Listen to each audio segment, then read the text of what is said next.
자, 오늘 이 시간은 이 본문을 통해 예수 신주를 알고라는 제목으로 함께 은혜를 나누고자 합니다.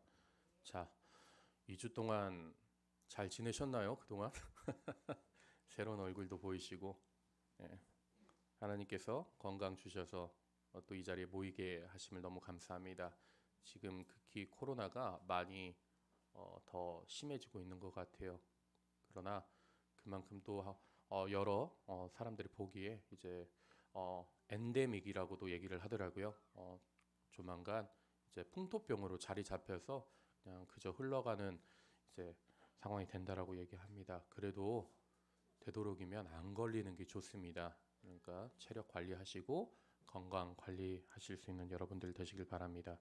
자, 우리가 지금 한 주 이제 건너뛰어서 보는데요. 그래도 말씀은 계속 이어지니 그렇게 알고 같이 이제 은혜를 나눕니다. 예수님이 베드로와 함께 무리를 걸어 배에 오르자 정말 아무 일도 없다는 듯이 풍랑은 잠잠해집니다. 그리고 예수님을 태운 배는 곧장 끊임없이 어딘가를 향해서 목적지를 향해 계속 갑니다. 그리고 마침내 도착한 곳은요, 게네사렛 마을입니다. 그런데 말입니다. 성경을 자세히 보니 정말 흥미로운 점을 발견할 수 있었는데요. 게네사렛은 예수님이 제자들을 배에 먼저 태워 보내시면서 그들에게 가라고 하신 그 목적지가 아니었습니다. 먼저 말씀을 한번 확인해 볼까요? 마가복음 6장 45절 말씀입니다. 예수께서 즉시 제자들을 재촉하사 자기가 무리를 보내는 동안에 배 타고 앞서 건너편 어디로요? 벳세다로 가게 하시고, 어디로라고요? 벳세다로. 이렇듯이 예수님께서는 제자들에게 분명 벳세다로 가라고 명령하셨습니다. 그런데 배가 도착한 곳은 벳세다가 아닌 게네사렛에 도착해 있습니다. 왜 그럴까요? 왜 배가 게네사렛에 도착해 있을까요? 어떤 의미가 있는 것일까요?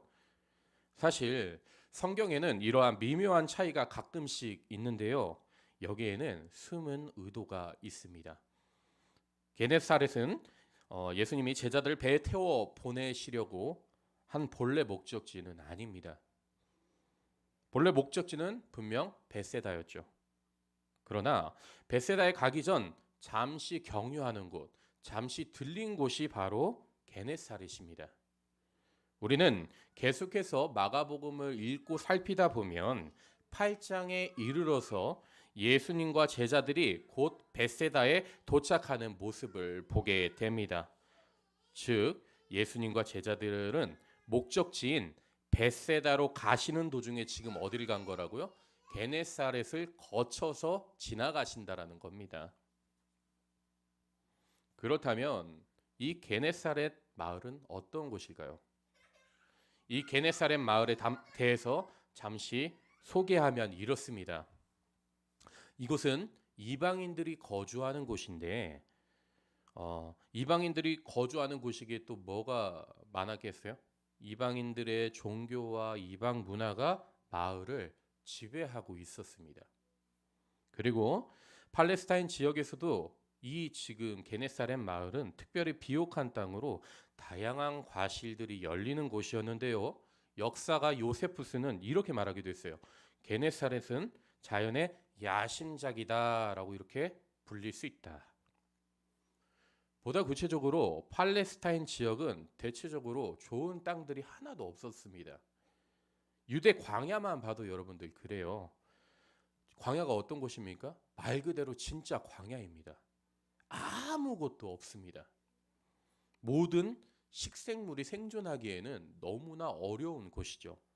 근데 거기다가 뜨거운 햇볕까지 더해지니 팔레스타인 지역은 정말 죽음의 땅이라고 볼 수 있었습니다. 이런 팔레스타인 지역에서 게네사렛은 유일하게 비옥한 땅으로 땅에서 과실들이 주렁주렁 열리는 곳이었습니다. 그런데 이곳의 거주자들은 이방인들로 풍성한 과일뿐만 아니라 뭐가 또 있었다고요? 이방 문화들과 음란한 문화들과 또 뭐입니까? 이방 종교 또한 너무 다양하게 아주 많은 그런 곳이었죠. 여기서 재미난 것은 말이죠. 유대인들은 하나님께 예배하기 위해 팔레스타인 지역으로 이동하려면 꼭 게네사렛을 거쳐서 가야만 했습니다. 그런데 이곳을 유대인들이 어떻게 했을까요? 그냥 가볍게 지나가지 못했어요. 이유는 다른 곳은 다 광야 같은데 유일하게 이곳만 비옥한 땅으로 신선한 과일들이 넘쳐났기 때문입니다. 그래서 유대인들의 관점과 유대인들의 시선으로 본다면 게네사렛은 이방인들이 사는 곳이니 절대 여기서 머물러서는 안 되는, 그런 율법적으로는 머물러서는 안 되는 곳이지만 마음 한편으로는 정말 가보고 싶은, 거기서 한번 먹어보고 싶은 그런 과일, 한 번쯤은 아무도 몰래 여기에 거주해보고 싶은 그런 매혹적인 마을이었죠. 유대인들에게만큼은 게네사렛은 정말 유혹의 땅이었습니다. 그런데 이곳에 지금 유대인들은 절대 머물 수 없는 그런 곳에 지금 누가 와 계신다고요? 예수님이 와 계신 것입니다. 본문 53절 말씀입니다. 건너가 게네사렛 땅에 이르러 대고. 예수님과 제자들의 탄 배가 게네사렛에 도착하자 마을 사람들은 예수님을 단번에 알아봅니다. 그리고 예수님을 맞이합니다. 마치 예수님이 어떤 분인지 알고 있었던 사람들처럼 하나 둘 무리를 지어 예수님께 나아옵니다. 54절 말씀을 한번 볼까요? 화면을 참조해 주세요. 배에서 내리니 사람들이 곧 예수신 줄을 알고. 이처럼 게네사렛 사람들은 배에서 내려오신 예수님을 이미 알고 있었습니다. 그런데 말이죠. 여기서 정말 흥미로운 것은 예수님을 맞이하는 게네사렛 사람들의 태도와 그들의 반응입니다. 예수님은 사실 그동안 이전에 보면 유대 땅 여러 곳을 돌아다니셨습니다. 그러나 어느 곳이든지 예수님은 가는 곳마다 그리 환영받지는 못했습니다. 그런데 이곳은 분위기가 사뭇 다릅니다. 신기하게도 이들은 예수님을 단번에 알아봅니다. 어떤 식으로든 예수님을 방해하기 위해 호시탐탐 노리던 유대인들과는 달리 이들은 예수님을 너무나 환영하는 분위기입니다. 우습게도 하나님이 자신들을 택한 민족이라고 하는 유대인들은 세상의 참 빛으로 오신 예수님을 전혀 알지 못하고 깨닫지도 못하는데 저주와 경멸의 대상이라고 여겨지던 이방인들은 예수님을 오히려 한눈에 알아본 것이죠. 뿐만 아닙니다. 게네사렛 사람들이 이들의 모습을 자세히 살펴보잖아요. 그러면 어떤 모습과 비교가 되느냐? 제자들이 풍랑을 만나서 고난을 겪다가 예수님이 물 위로 걸어오실 때 뭐라고 합니까? 아, 귀신이다. 이렇게 얘기하는 모습과도 너무나 대조됩니다. 게네사렛에 도착하기 전 배를 타고 이동 중이던 제자들은 풍랑을 만나 배에서 고생하고 있었죠. 그리고 그때 예수님은 물 위로 제자들에게 걸어오십니다. 하지만 제자들은 예수님을 알아보지 못하고 그분을 귀신과 유령으로 오해하고 나아가서는 비명까지 지릅니다. 한번 말씀을 볼까요? 마가복음 6장 49절 말씀을 한번 볼게요. 제자들이 그가 바다 위로 걸어오심을 보고 뭐라고요? 유령인가 하여 소리 지르니. 이렇듯이 예수님과 오랫동안 함께 지냈던 제자들이었지만 오히려 예수님을 제대로 알아보지 못했습니다. 그런데 경멸의 대상이었던 이방인들이 하나님에 대하여 무지한 게네사렛 사람들, 그 마을 사람들은 예수님을 한눈에 알아보고 예수님을 맞이합니다. 이분이라면 우리들이 겪는 고통에서 온전히 구원해 주실 수 있는 분이다.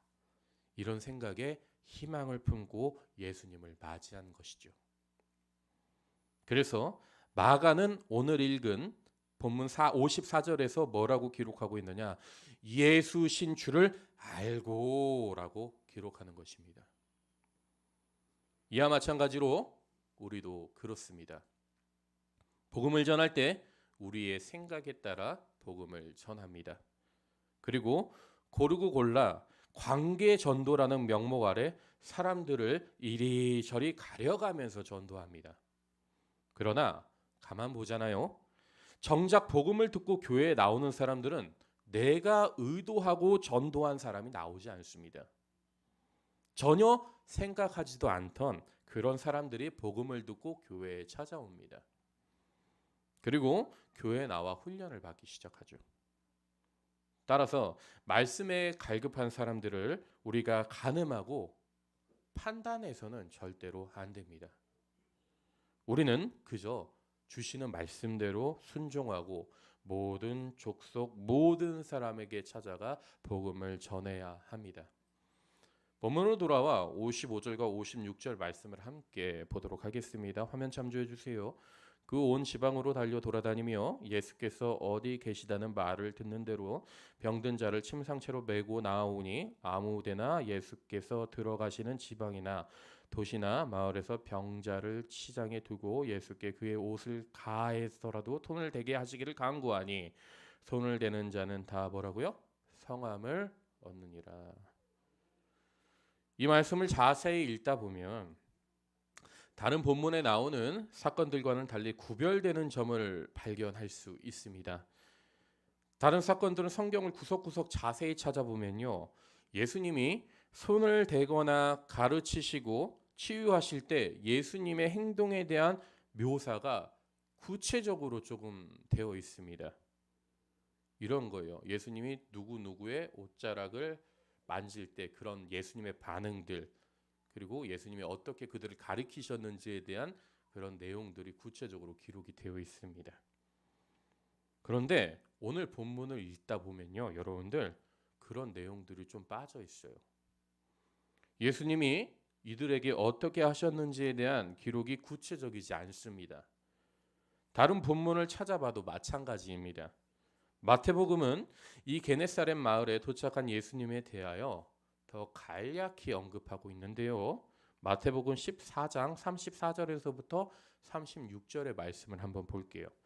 그들이 건너가 게네사렛 땅에 이르니 그곳 사람들이 예수신 줄을 알고 그 근방에 두루 통제하여 모든 병자들을 예수께 데리고 와서 다만 예수의 옷자락에라도 손을 대게 하시기를 간구하니 손을 대는 자는 다 나음을 얻으니라. 이처럼 마태복음에서도 게네사렛 마을에 오신 예수님에 대한 구체적인 기록이 없습니다. 게네사렛에서 예수님이 어떻게 행동하셨는지에 대한 내용은 더 이상 나오지 않아요. 그저 이 마을 사람들이 분주하게 움직이고 많은 사람들을 예수님께 데려오는 모습만 보여주고 있습니다. 아픈 병자들을 데려오고 귀신 들린 자들을 데려오고 그리고 어디 구석구석에 숨어있는 사람들까지 찾아내가지고 이들을 데리고 와서 누구에게 간다고요? 예수님께 가는 모습만 그려내고 있습니다. 가볍게 상상하기로는 마치 이렇습니다. 한 곳에 예수님을 모셔두고 그리고 치료받기 위해서 줄을 차례로 서가며 대기하는 그런 느낌입니다. 마치 오늘날 코로나 검사를 받기 위해서 줄을 서 있는 것처럼 말이죠. 예수님에 대한 어떤 존중이나 질서 그리고 조심성은 전혀 보이지 않습니다. 그리고 어찌됐든 이들은 여러분들 뭐예요? 이방인입니다. 뭐라고요? 이방인이에요. 메시아가 무엇인지, 예수님은 누구신지, 어떤 분이신지 전혀 일면식도 없는 사람입니다. 그저 예수님에 대한 뭐만 들은 사람들이요? 소문만 들은 사람들이에요. 예수님의 지식 배경이 전혀 없는 사람들입니다. 그런데 여기서 정말 중요한 핵심이 무엇이냐? 본문 56절에서 나옵니다. 한번 볼까요?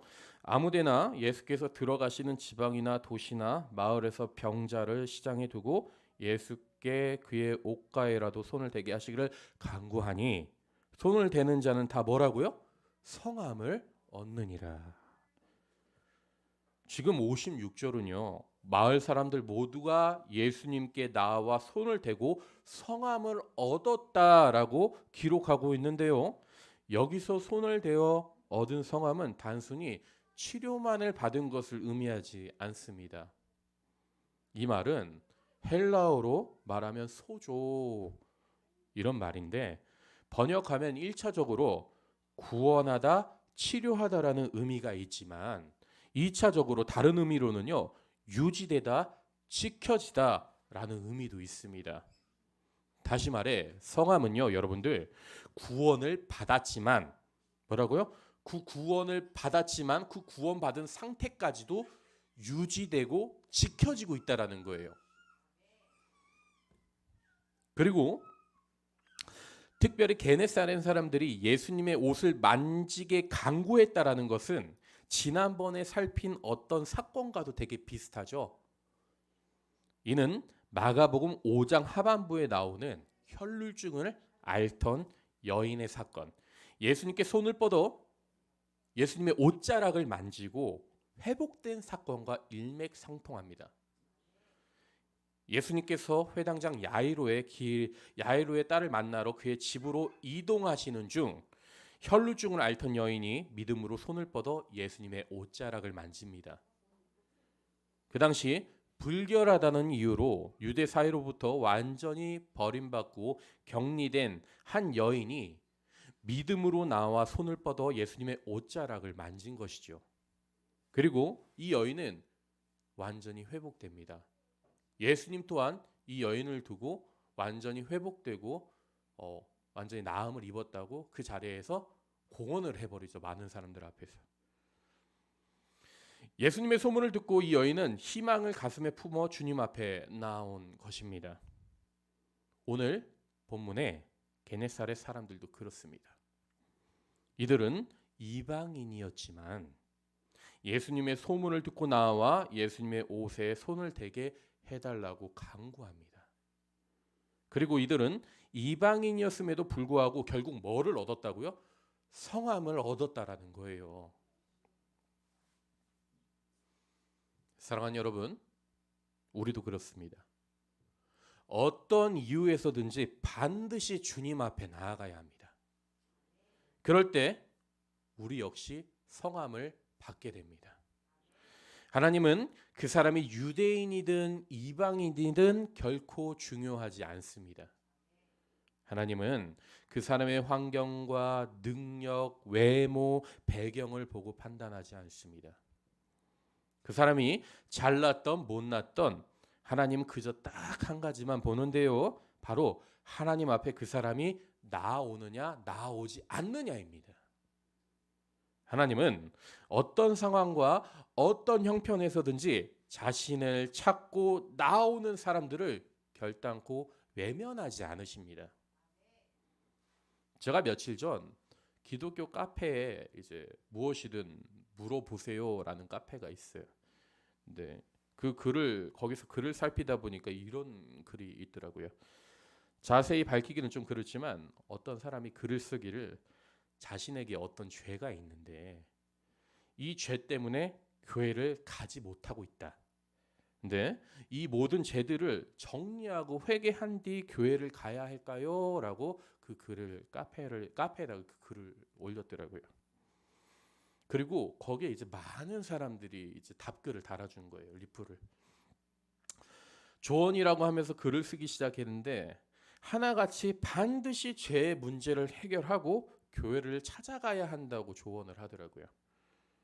그 이유는 계속 죄를 짓고 있으면서 교회에 출석하면 그 교회 공동체까지도 죄에 물들어지기 때문에 교회에 나가는 것을 좀 자중해야 한다고 조언을 하더라고요. 아마도 이들이 이렇게 답글을 단 이유는 공동체가 죄로 인해 흔들리거나 무너질 수도 있겠다라는 생각부터 한 것 같아요. 뭐 이런 권면이 사실 틀린 말은 아닙니다. 그러나 죄가 있는 상태에서 교회 가는 것을 막는 것 또한 그리 옳은 방법은 아닙니다. 왜냐하면 죄인이 가서 회개하고 변화되어야 하는 곳이 바로 교회인데 교회에 오는 것을 막는 것은 어쩌면 교회가 교회되지 못함을 의미하는 것이기도 하니까요. 중요한 것은요, 여러분들. 자신의 죄를 돌이킨 뒤 교회를 가겠다고 다짐하는 것은 제가 봤을 때 그리 옳은 판단과 선택은 아닌 것 같습니다. 세월은요, 사람을 기다려주지 않습니다. 불시에 나에게 어떤 일이 생길지도 모르고요. 실제로 사람은 언제 어느 때에 무슨 일이 생길지 전혀 모릅니다. 그래서일까요? 베드로전서 4장 7절은 우리에게 이렇게 권면합니다. 만물이 마지막이 가까웠으니 그러므로 너희는 정신을 차리고 근신하여 기도하라. 세상은 지금도 수만 가지의 사건 사고가 쏟아지고 있습니다. 사람에게 무슨 일이 생길지 전혀 알 수 없다라는 것이죠. 그래서 우리는 기회가 있을 때마다 뭐라고요? 하나님께 나와야 된다라는 거예요. 늘 마지막 때라고 생각하고 오늘이 마지막 때라고 오늘이 마지막으로 예배할 수 있는 기회라고 생각하며 하나님 앞에 코람대오해야 되는 것입니다. 자꾸 핑계를 대요. 내가 죄가 있으니 교회 가지 못해요. 내 상황이 이러니 교회 가지 못해요. 먹고 사는 게 급급하다 보니 교회 가지 못해요. 아니요. 교회 와서 엎드려야 됩니다. 주님 앞에 엎드려야 돼요. 죄가 있으면 엎드리면 됩니다. 하나님, 내가 죄인입니다. 고백하는 순간, 예수님께 의지하는 순간 그 죄가 희어지는 거예요. 우리가 이런 마음으로 주님 앞에 서기 시작할 때, 주님 앞에 나와 그분을 만나기 시작할 때 우리는 성함을 얻게 됩니다. 이제 말씀을 정리하겠습니다. 본문에 나오는 팔레스타인 지역의 게네사렛 마을은 비옥한 땅이고 이방인들이 사는 그런 곳이었습니다. 기름진 땅이라 먹을 것이 많고 과일을 매일같이 먹어도 넘쳐나는 그런 곳이었죠. 이곳에 사는 사람들은 먹는 것만큼은 그 누구도 남 부럽지 않았습니다. 그러나 잘 먹고 잘 산다는 것이 훌륭한 인생, 올바른 인생, 그런 인생의 기준이 되는 것만은 아닙니다. 이 풍요로운 게네사렛 마을에서도 인간이면 누구나 겪고 있는 고통과 괴로움이 있었습니다. 이 마을은 풍족했지만 사람들은 저마다 사연들이 있었습니다. 그 중에는 병든 자도 있었고요. 귀신 들린 자들, 그리고 스스로 해결할 수 없는 여러 가지 문제들을 안고 살아가고 있었습니다. 그런데 예수님이 이들에게 찾아와 이들을 만나 주십니다. 그동안 유대인들은 이들을 경멸하고 이들을 외면했지만 예수님은 이들을 만나 주시고 구원, 성함을 베풀어 주십니다. 사랑하는 여러분, 오늘날에도 우리 주변에 이런 사람들이 많이 있습니다. 게네사렛 마을 사람들처럼 말이죠.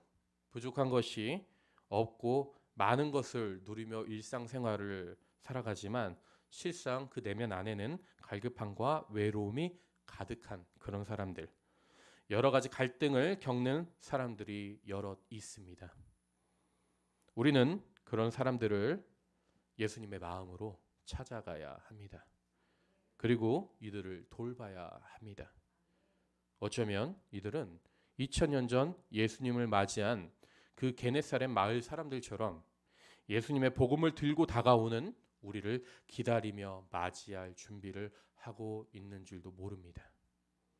이런 사실을 기억하시며 한 주간도 여러분들의 도움의 손길이 필요하신 그런 분들을 찾아 예수님의 복음을 전하실 수 있는 여러분들 되시기를 간절히 소망합니다.